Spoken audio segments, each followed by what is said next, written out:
오늘은 사순절의 5번째 주일이 되겠습니다. 5번째 주일.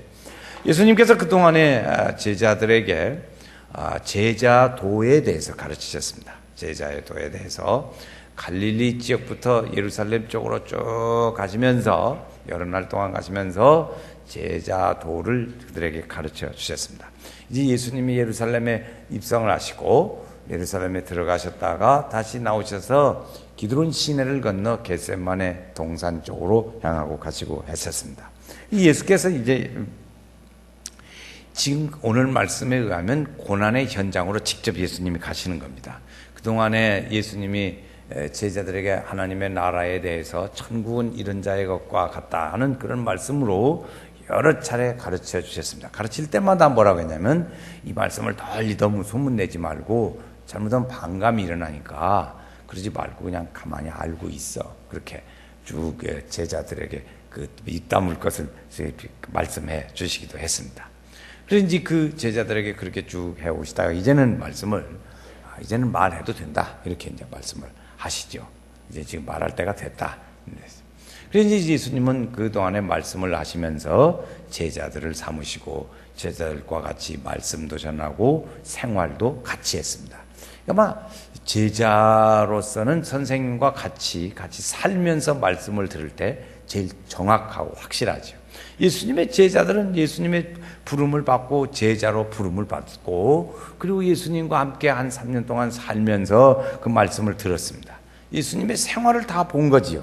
그리고 말씀을 듣고 그 말씀을 따라서 이제 교훈도 듣고 그렇게 살아온 거예요. 근데 이들이 이제 최종의 가장 확실한 능력과 권세자로 나서게 되는 때는 언제냐면 예수님이 부활 승천하시고 난 다음에 오순절 다락방에 성령이 임하신 때 그때에 제대로 확실하게 이 제자들이 가지게 됩니다. 오늘 말씀은 예수님이 지금 기드론 시내를 건너서 겟세마네 동산 쪽으로 가셨습니다. 한번 그 1절 말씀을 같이 한번 읽어보시겠습니다. 같이 읽겠어요. 예수께서 이 말씀을 하시고 제자들과 함께 기드론 시내 건너편으로 가시니 그곳에 동산이 있는데 제자들과 함께 가시니라. 아멘. 예수님께서 그동안에 여러 가지로 가르쳤죠. 요한복음에서 보면 좀 전에 말씀드리기를 제자도를 가르쳤고 사는 길을 가르치셨다 그렇게 말씀드렸어요. 그런데 쭉 하시다가 이제 제일 나중에 대제사장적인 기도를 하십니다. 대제사장적인 기도. 그래서 모든 사람들을 위해서 예수님이 기도를 하세요. 그것이 요한복음 17장이에요. 오늘 18장 읽었으니까 17장은 예수님의 그런 기도지요. 이제 그 기도를 다 끝내시고 예수님은 이제 기드론 시내를 건너서 이제 겟세마네 동산으로 가시는 거예요. 그러니까 가시는데 거기는 이제 전에도 가봤지만 가시는데 이번에는 가는 길이 그냥이 아니고 거기에는 좀 어려운 사람들이 기다리고 있습니다. 소위 말하면 예수님의 대적자들이 기다리고 있는 거죠. 대적자들. 그 대적자들이 기도해서 예수님은 그 일로 이제 마지막 시간을 거기서 이제 붙잡혀서부터 자기 시간이 없게 되죠. 그렇게 되죠. 근데 그때 대적자들은 한 3가지 분류의 사람들이 있었습니다. 그 대적자들은 첫 번째는 로마 군인들이 있어요. 로마 병정들이 거기에 기다리고 있어요. 그래서 예수님 잡으려고. 이 로마 병정들은 이스라엘을 식민지로 통치해가지고 다스리는 사람들이죠. 그래서 아주 이 사람들은 잔인하고 그리고 사람들을 억압하고 죽이고 그냥 폭력 행사를 많이 하고 그랬어요. 이 사람들은 자기들이 다스리려니까 자기들이 다스리는 것에 대해서만 뭔 말을 안 하면 괜찮았어요. 근데 그쪽에 대해서만 뭔 말을 하면 그냥 무조건 때려잡았어요. 때려잡고 죽이고 그냥 아주 해놓고는 평화를 유지하기 위해서는 그러지 않는다. 그 독재자들이 삼는 거의 비슷한 얘기죠. 그에 대해서 내가 나라 다스리는 일에 대해서는 잔소리하지 마. 그냥 먹고 살아. 그런 얘기죠. 그래서 그것만 하면 그냥 막 다 혼내고 야단을 떨어대는 그런 사람들이 있어요. 그런 사람들을 향해서 지금 예수님이 앞으로 가시는 길이에요. 거기서 이제 정면 돌파를 하시는 거예요. 우리식으로 말하면 예수님의 고난을 이제 뭐 어떻게 적당히 숨어서 이렇게 지내고 피하고 그런 식이 아니에요. 아주 정정당당히 아주 대면에서 부딪히십니다. 두 번째에 예수님을 대적하는 사람들이 있었는데 그건 바리새인들이었습니다. 바리새인들은 예수님을 끝까지 따라다니면서 예수님을 책잡으려고 했던 사람들이죠. 그래서 예수님께서 그들에게 대하여 말씀하세요. 그들은 믿음에 자기 마음속에 가진 신앙은 별로 없고 율법에 대한 생각만 많이 가지고 있어요. 그래서 신앙은 없고 율법하고 영적인 일들에만 관심이 많단 말이에요. 그래서 예수님께서 그들에 대해서 이제 지적하기를 그랬어요. 그래서 겉으로는 의식하는 자들이라 이랬어요. 심지어는 어디까지 하냐면 회칠한 무덤 같다고까지도 하셨습니다. 그래서 그들은 속에 가진 믿음은 별로 있지도 않고 맨 율법 이런 것만 가지고 얘기를 하고 그래서 법으로만 따지는 이런 사람들이었다 예수님이 말씀하시는 거였어요. 그런데 그 사람들을 또 만나러 가시는 거예요. 세 번째 대적자가 있었는데 그건 누구냐면 가룟 유다입니다. 가룟 유다는 예수님의 제자로 선택을 받은 아주 특별한 은혜를 입은 사람이죠. 특별한 은혜를 입은 사람이요. 이 사람은 예수님의 곁에서 하나님의 주님의 나라에 대한 말씀을 듣기도 했고 그 능력을 경험하기도 했고 아주 볼 것 들을 것 다 들었어요. 예수님 안음에 대해서. 그런데 이 사람 돈에 대해서 조금 눈이 어두워가지고 예수님을 배반하고 맙니다. 그래 책망도 들었지요. 그래서 이제 책망 나지 않았으면 좋을 뻔했다고 그랬어요. 또 예수님께서는 그에게 돌이킬 수 있는 기회도 한두 번씩 이렇게 적은 기회지만 주셨어요. 그런데 그 기회를 이 사람은 놓쳐버렸습니다. 놓치기도 하고 그랬어요. 그래서 이에 대해서 아주 후에 보면 우리는 예수님을 배척한 사람, 배신자 이렇게 얘기를 하기도 하지만 어쨌든 그런 사람이었어요. 이게 세 종류죠. 로마 병정들의 강력하고 무서운 군병들, 권력 가진 사람들, 이제 믿음을 가진 의식을 가진 바리새인들, 이제 배신한 가룟 유다 이런 사람들이 거기 있는 거예요. 근데 거기 이제 그런 길을 예수님이 가셨어요. 가서 만나지요. 사람들을 만납니다. 거기서 이제 겟세마네 동산에서 사람을 만나는데 사람들이 이렇게 무기를 들고 말이야. 창을 들고 칼을 들고 방패를 들고 여러 가지 필요한 것들을 막 들고 왔죠. 그러니까 예수님이 막 부딪혔어요. 그때 막 부딪혔을 때 예수님 하신 말씀이에요. 누구를 찾느냐 물어봤어요. 누구 찾아? 누구 찾으러 왔어? 그럼 좀 알면서 물어보신 거죠. 누구 찾으러 왔어? 그랬더니 예수입니다. 그래서 딱 얘기하는 거예요. 군대시니까 예수님 찾아왔습니다. 그러는 거예요. 내가 그 사람인데? 예수님이 딱 말하는 거예요. 그러니까 이들이 생각할 때 예수님 그래가지고 놀랬어요. 예수님은 잡으러 오면 예수님이 어디로 숨든지 보통 범인들은 그렇잖아요. 숨든지 도망가든지 이렇게 할 테니까 그들 찾으려니까 거기에 병력도 많이 동원해가지고 왔고 무기도 가지고 왔고 막 이렇게 다 해가지고 왔다고요. 그래 많이 동원을 해가지고 왔는데 아니 예수님이 내각인데 그런 거예요. 내각인데 그러니까 그냥 깜짝 놀래가지고 예수님 앞에 엎드리는 거죠. 그러니까 예수님이 또 물어봤어요. 누구 찾으러 왔어? 그러니까 예수님입니다. 네. 그러니까 내가 그인데 그러지. 그래서 예수님이 그들에게 대해서 그래 두 번씩이나 누구 찾냐? 내가 그다 하는 그 말씀을 하셨어요. 자, 한번 그 말씀을 한번 읽어 보시겠습니다. 그 말씀 보면 4절 말씀에 보면 누구 찾냐? 이렇게 나와요. 예수께서 그 당할 일을 다 하시고 나아가 이르시되 시작. 너희가 누구를 찾느냐? 7절 말씀에도 보면 이에 다시 누구를 찾느냐? 두 번째 물으셨어요. 근데 예수님이 이제 그 대답이 뭐냐면 내가 그다 하시는 말씀이에요. 5절 말씀 8절 말씀이 나옵니다. 대답하되 나사렛 예수라 하거늘 이르시되 시작. 내가 그니라 하니라. 내가 그니라. 그때 위에 가룟 유다도 거기 있었다. 그다음에 8절에 보면 예수께서 대답하시되 너희에게 내가 그니라 하셨어요. 그니라. 예수님은 아주 거기에 나 도망갈까? 야 이놈들 만났는데 막 이제 36개 하자. 그런 식이 아니다. 아주 정말 만나서 거기서 얘기를 하셨어요. 그렇게 해서. 그게 사람들이 아주 놀랄 수밖에 없지요. 놀랐지요. 아주 놀랐어요. 그런 땅에 엎드려서 예수님에 대해서 했습니다. 예수님은요, 전에 활동하실 때 보면 오병이어의 기적을 일으키셨던 일이 있습니다. 이제 물고기 2마리, 떡 5덩이, 그래가지고 5,000명을 먹이고 남기셨어요. 그때 사람들이 보고, 예수님만 따라다니면 이제 먹는 거 걱정하겠다. 그래가지고 예수님을 왕으로 옹립하려고 했습니다. 그때 예수님은 빨리 그 자리를 피해서 다른 데로 옮기셨습니다. 왜 그러냐면 거기에 그런 예수님이 원하시는 건 그것이 아니기 때문이었습니다. 그렇게 유명해지고 영광의 자리에 이렇게 오를 일들은 예수님은 피하시고 고난의 잔, 십자가 지는 일, 이런 일들에 대해서는 담대하셨어요. 인류를 위해서 아버지의 뜻과 함께 인류를 위해서 봉사하고 헌신하고 생명을 바치는 일에는 적극적으로 나서시고 영광을 누릴 만한 일들은 피하시고 이렇게 예수님은 하신 것이죠. 그래서 십자가의 길을 예수님은 자원해서 지신 것이죠. 세상 명예는 피했지만 하나님의 나라의 일은 목숨까지 그러면서 뻔히 죽을 걸 알면서도 찾아가시죠. 죽을 걸 알면서 찾아가는 사람이 어디 있어요? 지금 그런다면 그걸 바보라고 하지요. 근데 예수님은 하나님의 뜻과 그리고 인류를 구원하고자 하는 뜻을 가지고 정면으로 찾아가신 것이죠.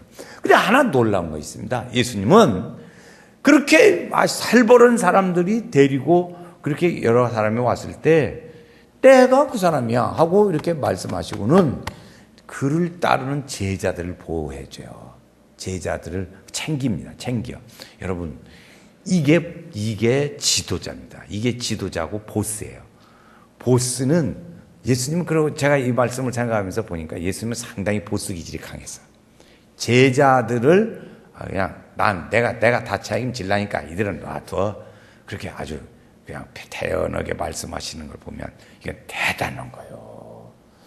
자기 밑에 따르는 사람을 그렇게 보호 못할 사람은 일찌감치 그만두세요. 괜히 대장 노릇한다고 하다가 책임은 질 때쯤 되면 다 도망가 버리는 그 대장이 진짜 대장이 아니에요. 그렇죠. 대장은 시원찮은 것 같지만 부하들이 죽게 생겼다 그러면 그냥 폭탄이 터질 때 확 엎드려서 자기가 그 대신 죽고 살리는 게 그게 진짜 대장이라고요. 눈만 뽀끔뽀끔 오고. 그래 보세요. 어머니가 자기 자녀가 지금 어렵게 생겼어요. 어려워. 위험해. 그러면 어머니가 나 무서워서 갈까? 그런 어머니 있어요? 그냥 뛰어들어서 자녀를 건지죠. 이게 보스라고. 그래서요, 그런 기질이 강한 사람은 어떤 사람이에요? 자녀를 많이 낳은 사람. 하나나 둘 낳은 사람, 엄마들은 틀려. 하나나 둘 낳은 엄마들은 먹을 때도 이렇고, 안 줘. 그런데 9이나 나같이, 우리 집 같이 많이 낳으신 어머니는 넣었다가 빼서도 주고, 먹었다 흘린 놈 먹고 그래요. 그러지요. 그거 보면 다르더라고. 리더십이 어디서 나오는가 했더니 자녀들을 여럿 양육한 부모들은 자연적으로 그냥 생기더라고요. 자녀들을 다스리려니까. 우리 집사님 보세요. 아들만 내신 집사님은요, 군기가 세. 그리고 그 집사님은 내가 보면 그럴 것 같지가 않은 분이에요. 그런데 아들에 대해서 군기가 딱 세더라고. 그것이죠. 그것이 후천적으로 생기는 거예요. 여러분, 엄마가 그렇게 하듯이 예수님도 제자들을 따랐어요. 그들은 죄 없어. 그러니까 그들이 가는 길 놔둬. 예수님이 그때 지금 보실 때는 말이죠. 예수님이 이들의 천국의 나라, 하나님의 나라의 일들을 이 제자들에게 맡기고 이제 가시는 거예요. 근데 예수님이 보실 때는 좀 부족해요. 그러니까 이해도 부족하고 좀 부족한 면이 많아. 아직도 확신이 없고 맨 높은 자리나 원하고 그랬다고요. 우리가 새벽에 예배 때 계속 지금 읽는 중이잖아요. 근데 그거 보면 계속 그런 것이나 원하고 그랬다고. 그렇게 이해가 잘 안 됐어요. 그러니까 지금 이들을 박살내면 안 된다고요. 그러니까 좀 봐줘, 이들은. 예수님 아시죠? 멋있는 분이야. 나 참, 그게 멋있더라고요. 딱 봐줘. 내가 책임질 테니까. 이렇게 딱 했었다고요. 그렇게 했어요. 근데 후에 보면, 앞에 말씀드린 바와 같이 오순절 다락방에 성령이 임하자 이들은 정말로 진짜 예수님 제자로 간 거예요. 예수님의 길을 따라갔어요.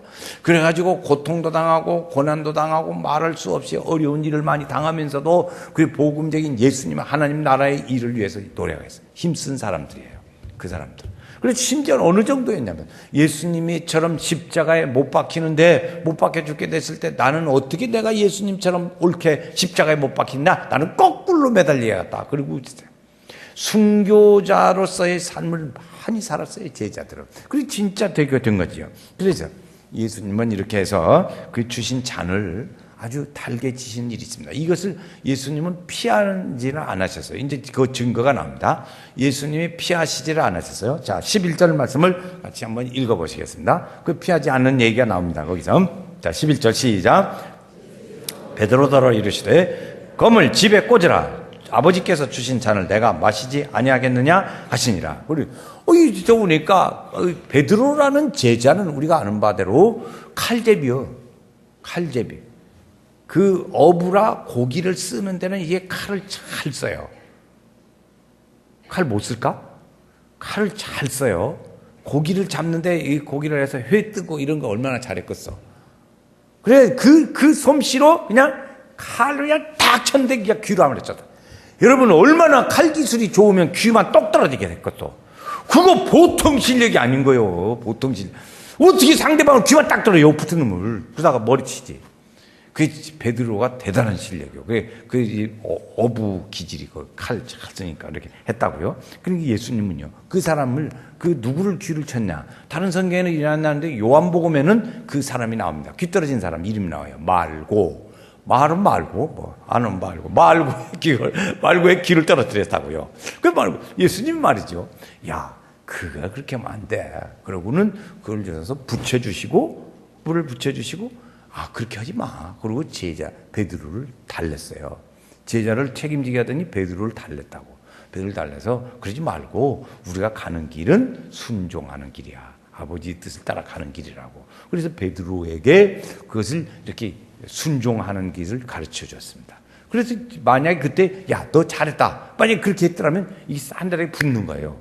로마 병정들의 칼과 창을 가지고 방패를 들고 온 그 사람들과 칼 하나 들고 있는 베드로 제자들하고 다녔어요. 그럼 제자들이 다 죽지. 거기서 다 죽어요. 큰일 났죠. 그 예수님이 딱 보호하시고 이제 그러지 마. 그리고 붙여주시고 이렇게 다 하셨어요. 그렇죠. 그래서 예수님이 순종해요. 야, 내가 그러면 그렇다 치고 여기 자 우리가 보세요. 11절에 보면 꼬지라 아버지께서 주신 잔을 내가 마시지 않겠냐 이렇게 말씀하십니다. 예수님은 이 성경에도 보면 잔을 얘기를 하신 일이 있습니다. 잔. 예수님이 가시는 길은 십자가의 길이요 죄를 짊어지고 가는 길이에요. 고통을 당하시는 길이에요. 그것을 예수님은 잔이라고 말씀하셨고 세례라고도 하셨어요. 달리시기 전에 제자들에게 제자들이 예수님 앞에 말이죠 질문을 했어요. 예수님 마지막 때에 가면 우리는 오른쪽 좌측에 야고보와 요한이 그 부탁했다고. 예수님 그때 노비가 있었어요. 우리는 오른쪽에 하나는 왼쪽에 이렇게 좀 해주세요. 높은 자리 좀 부탁해요. 예수님 꼭 들어주셔야 합니다. 이렇게 했다고. 그런데 그때 아셨던 예수님이 볼 때 이들이 몰라도 한참 모르는 거예요. 야, 너희들 그러면 내가 지는 잔을 마실 수 있어? 그랬어요. 너희가 내가 마시는 잔을 마실 수 있어? 그랬다고요. 내가 받는 세례를 너희가 받을 수 있겠어? 그렇게 물었어요. 그랬더니 제자들이 하는 말이 그까이 거 못 받겠어요? 제자들 생각에 무슨 생각을 했어요? 그거 포도주 잔 마시는 거 한 잔을 마시는 거 잔을 마실 수 있었고 예수님 세례 받는 거 보니까 낭만에 들어갔다 나오는 거야. 그걸 할 수 있지. 제자들이 볼 때 그거 하나 못해. 할 수 있습니다. 딱 그랬다고. 할 수 있습니다. 그런데 실제로 나중에 보면 그러니까 예수님 물으셨어요. 야, 너희들이 진짜 내가 가는 이 길을 따라갈 수 있냐고. 이게 고통당하고 조롱당하고 희생하시고 매맞고 굶주리고 또 십자가에 달리는 이 잔을 너희가 할 수 있겠냐 그랬어요. 그때는 못해요. 대답 못했어요. 그게 여기 예수님이 그래서 이제 하신 말씀이에요. 야, 베드로야, 아버지께서 나한테 이렇게 해서까지 하셨는데 내가 그렇다고 해서 이 십자가에 안 달리고 이걸 길을 피할 수 있겠냐? 안 피해. 그냥 진다 이랬어요.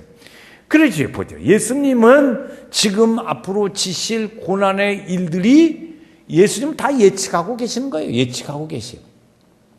우리 생각에 예수님의 이러한 앞으로 지실 고난과 붙잡히시는 그리고 매맞고 조롱당하고 하시는 일들이 우연히 왔을까? 우연히 왔을까?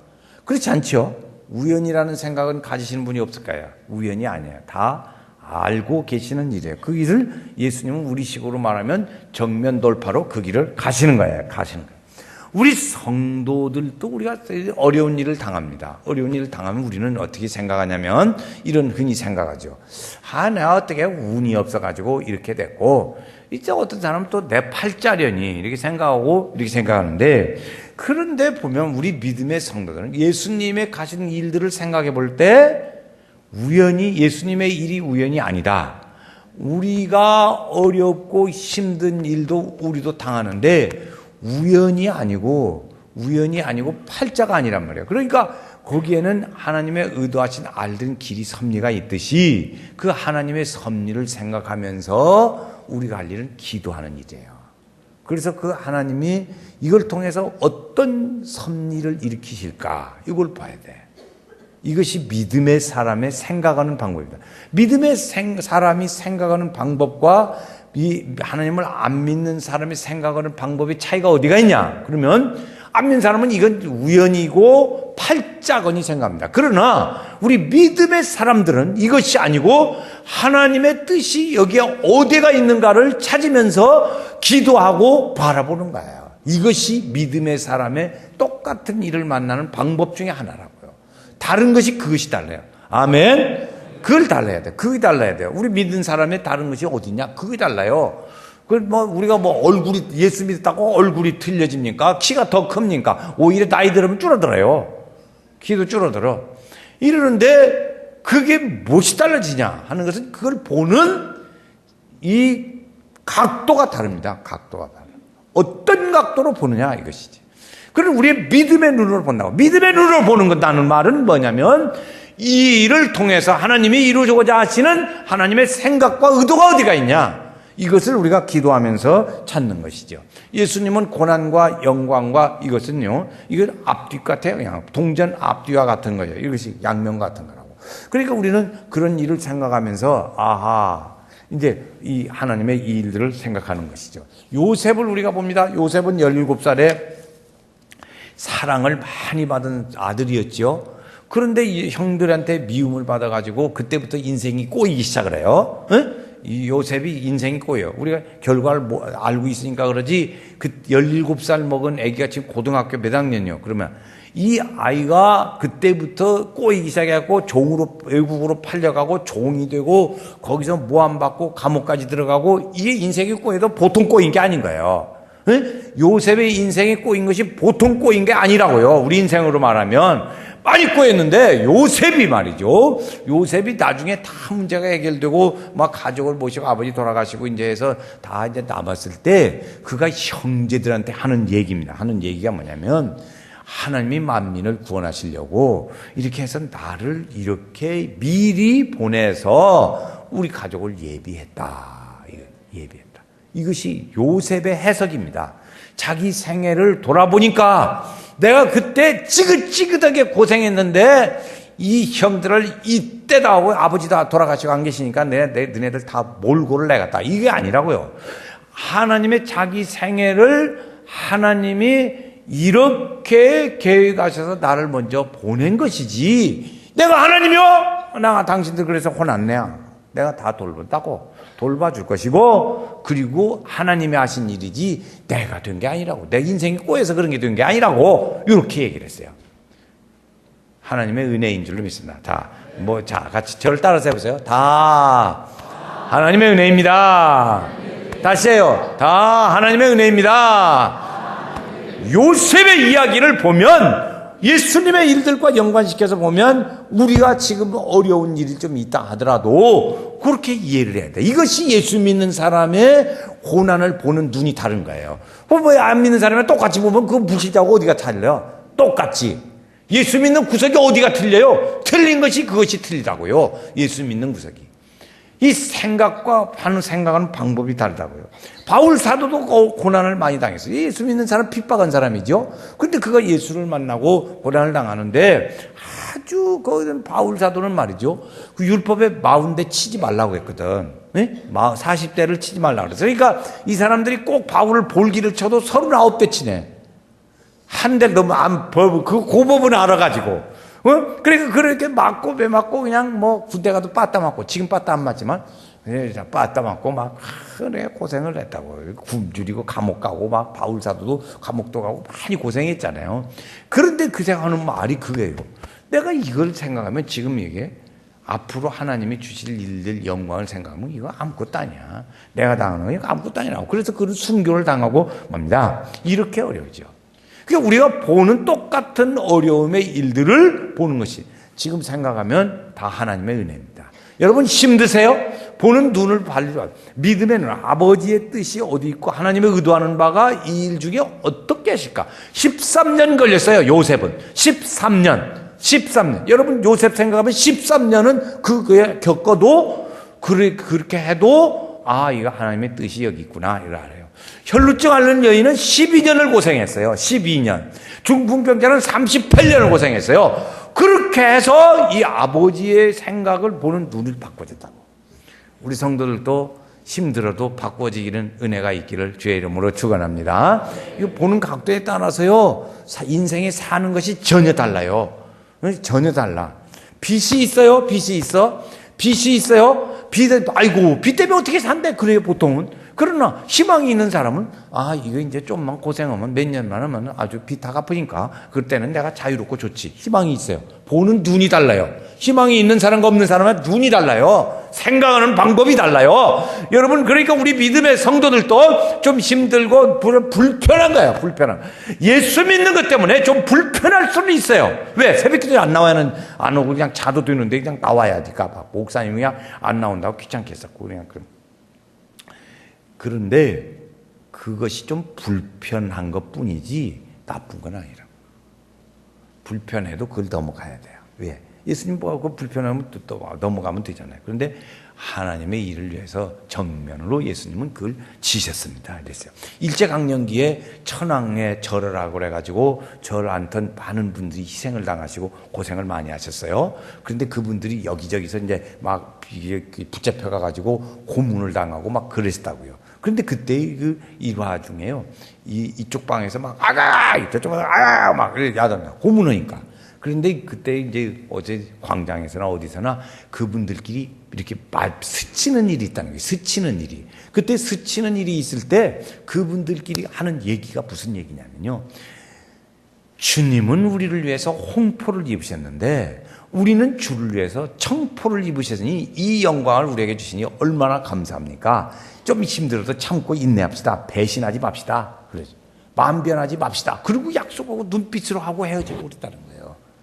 박의흠이라고 하는 전도사가 있었어요. 박의흠이라는 전도사가 있었는데 이분이 천황을 뭐라고 그러냐면 천황은 적그리스도다 그랬어요. 응? 성경에 보면 적그리스도가 나와요. 적그리스도다 그래 버렸다고. 그러니까 이 일본 사람들 가만히 있겠어요. 그 사람 붙잡아다가 막 고문을 합니다. 고문을 하는데 어떤 고문을 했냐면 대나무를 빽쪼게 깎아가지고 이 손톱 밑에를 찔렀어요. 여러분 손톱 밑을요 이 침으로 놔요. 손톱 밑에다 침 놓습니다. 어떤 사람에게 침 놓냐? 미친놈한테 침 놔요. 미쳐서 날뛰는 놈한테 이 손톱 밑에다 침을 놔요. 몰라? 나는 봤어요. 그러면요 정신이 이렇게 돌아가지고 막 날뛰는 사람도 이 손톱 밑에다 10손가락에다 침을 넣으면요 벌벌벌 떨어요. 그 미친놈도 벌벌 떨어. 그런데 멀쩡한 사람을 그렇게 하니 그것도 침도 아니고 대꼬쟁이로. 얼마나 고통스럽겠어요. 그런데 그 사람이 그래가지고 그 사람이 이제에서 너무 견디기 힘드니까 박의흠 전도사가 기절을 해요. 기절을 하니까 이제 기절한 사람하고 고문할 수가 없잖아요. 그러면 놔두면 또 깨어나면 하는 말이 그 사람이 하는 말이 나 같은 죄인을 주님이 십자가에 죽으시고 나같이 이렇게 고난에 동참하게 하시니 내가 이 은혜를 어떻게 표현하리까? 요리단 말이요.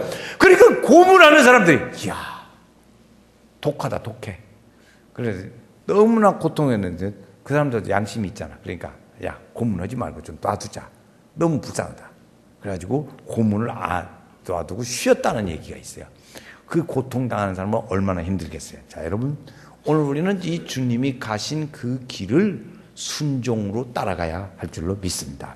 이것이 하나님의 뜻을 순종하는 길로 가는 거예요. 우리는 피하지 말고. 저는 우리 연세교회 성도들이 제가 할 일이 뭐냐면 우리 연세교회 성도들을 어떻게든지 해서라도 잔소리를 하든지 텔레비를 못 보게 하든지 그냥 잠을 못 자게 하든지 해서라도 뭐예요? 하늘에 상 받게 하는 일이 내 밥 먹고 할 일이라고. 여러분 부모님은 자녀들이 집에 보니까 컴퓨터가 있는데 거실에다 놓고 살더만. 왜 그래요? 딴짓 안 하게 하려고. 목사도 성도들을 그렇게 하라고 막 와서 들어요. 한 끼씩 금식해 가면서 주님 가까이 하고 합시다. 또 새벽 기도에도 나오세요. 막 하라고 막 한다. 부자 건축도 한금도 하시고 막 하라고 막 그래. 그런데 보면 요 근래 느끼는 게 뭐냐면 우리 연세교회 성도들이 너무나 한 목사가 사랑으로만 해가지고 온실 속에서 자란 성도들 같다 그런 생각이에요. 그래서 왜 그러냐면 그런 야성이 약해. 좀 힘들으면 아이고 불편한 것이 아니고 힘들다고 생각해. 그러니까 아무것도 안 해버려. 아이고 오늘은 새벽기도 쉬자. 아이고 오늘 아침에는 이제 11조 어디가 있냐. 지금 먹고 살기도 힘든데 야 이거 야 두섭는 애 하는데 뭐 하냐 이렇게 해서 다 져. 그러면 상 탈 수 있겠어요? 못하지.